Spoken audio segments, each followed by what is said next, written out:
What's up, guys? We're back with the foot speed video. First of all, thanks so much for supporting the last two videos.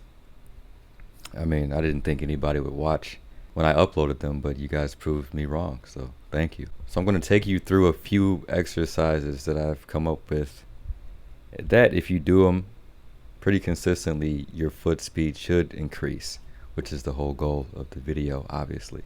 So this first exercise is an alteration of one of the hand speed exercises from the first video. It's the exact same, but your foot shadows either the right hand or the left hand. And for the sake of time, I'm skipping some intervals with the speed increase. Ideally, the way I do it is after each 2-minute cycle, you increase the speed by 5 BPM.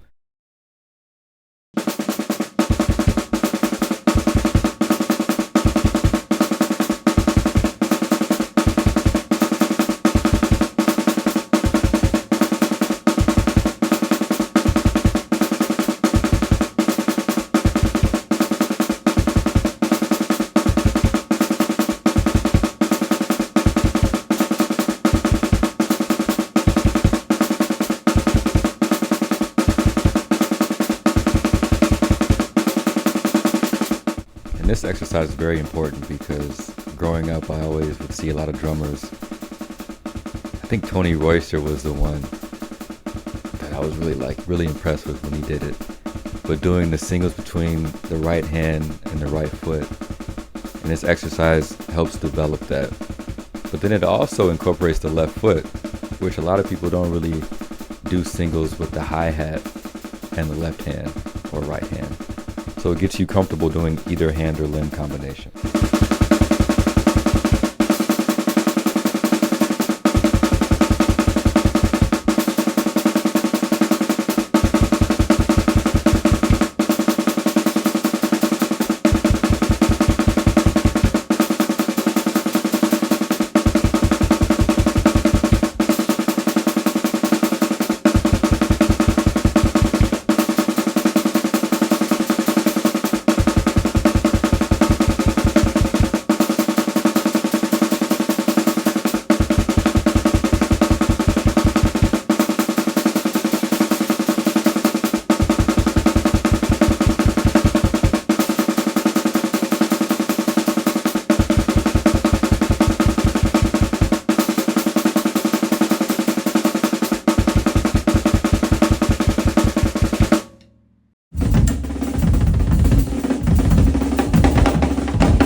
So growing up listening to guys like Tony Williams, Keith Carlock, Mark Juliana, I would always notice their hi-hat, they could keep the hi-hat going at pretty fast tempos and play whatever they want over top of it. And I've always wanted to learn how to do that.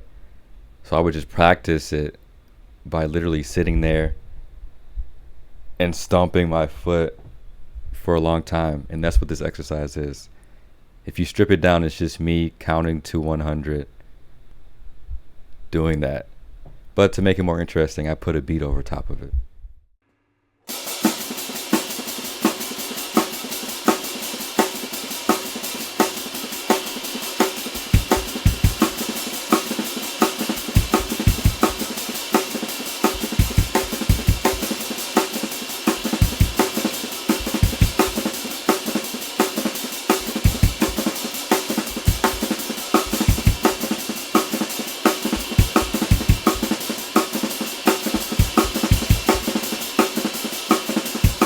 The key, obviously, when you get faster, to relax and don't tense up, and it's easier said than done.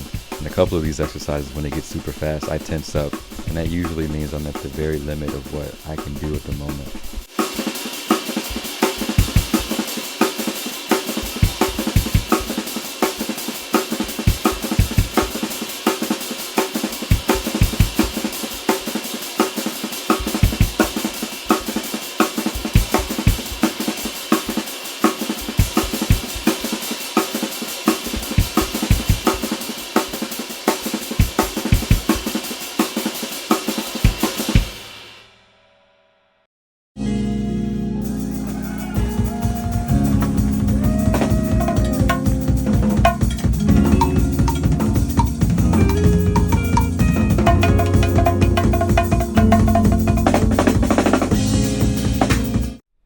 Playing doubles on a single kick is a very important skill to develop. And this exercise is going to have people coming up to you after the gig asking, are you using a double kick? Are you sure you're not using a double kick? That sounds like a double kick.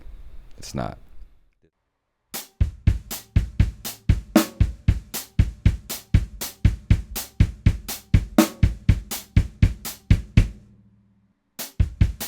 So most of these exercises have a backbeat attached to them. I find that when I do that, it becomes less boring to practice.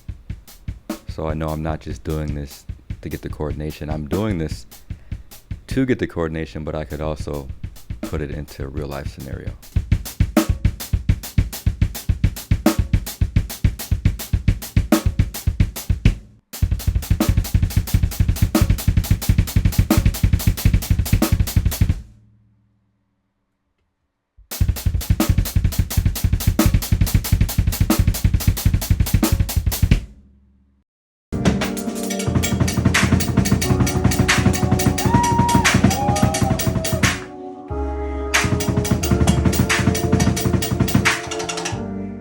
Whereas the previous exercise focused on 16th note doubles, this one switches it up. And it's also important to learn how to play triplet doubles.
Now, what is the logical next step?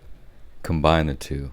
So a lot of times when I'm doing a drum solo, I like to go in between 16ths and triplet feel in the kick drum while keeping the 2 and 4 consistent. It feels like it stretches the time like a rubber band when I do that, because you're hearing that constant 2 and 4, but the foot is speeding up and slowing down to the audience. But obviously we know it's just triplets and 16th notes, but it has that feeling of stretching, and this exercise helps with that.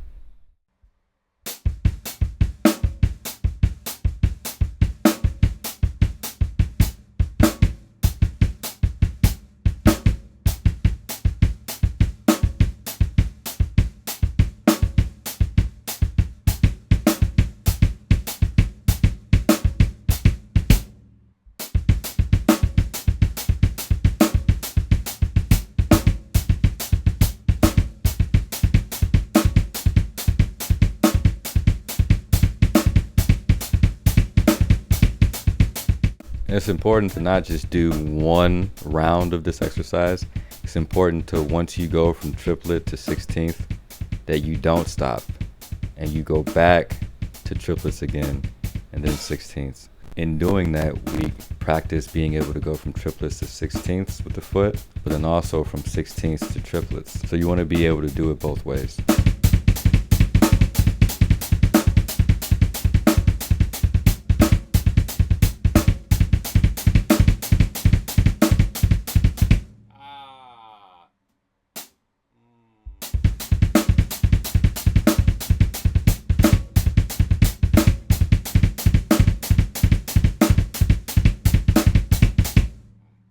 And you're going to find, at least if you're like me, that last part, it's way harder to play when you're only doing quarter notes in the right hand. So I kind of struggle with that when it gets faster.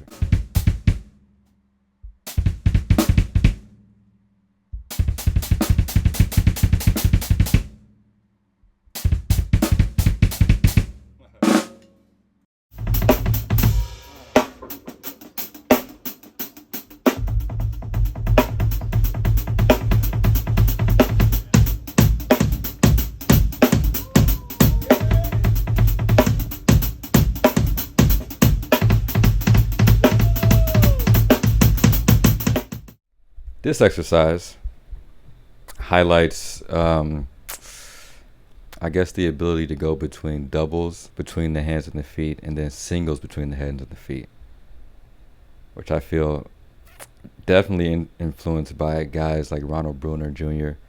and DeAnthony Parks. I just think it sounds really cool, and when I'm playing drum and bass or any sort of electronic music, that doubles between the hands and the feet, switching between that and singles between hands and the feet, it's a classic move.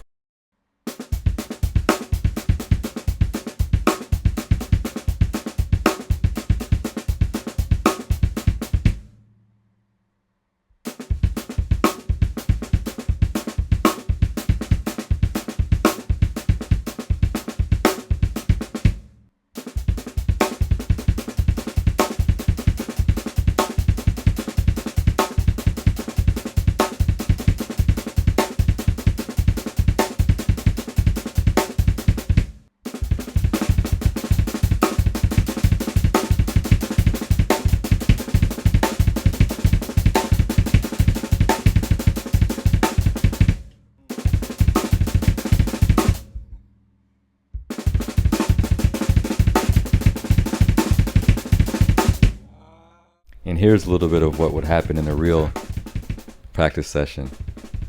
Me obsessing over it, trying to get it right. But then realizing I'm filming a video, so I had to stop.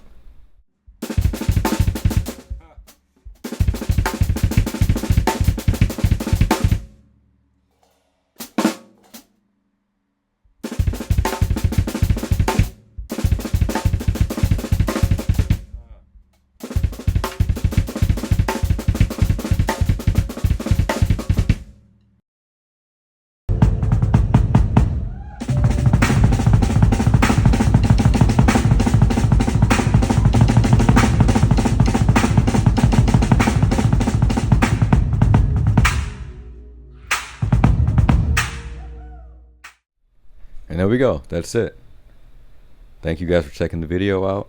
Let me know in the comments if there's any other questions you have or any other video ideas you have for me. Oh, and thanks to you guys that have checked out the music and are enjoying my album. I'm working on a beat breakdown. It's just coming slowly, you know, with touring and being busy with that. But it's coming, I promise. Thank you guys so much, and see you next time.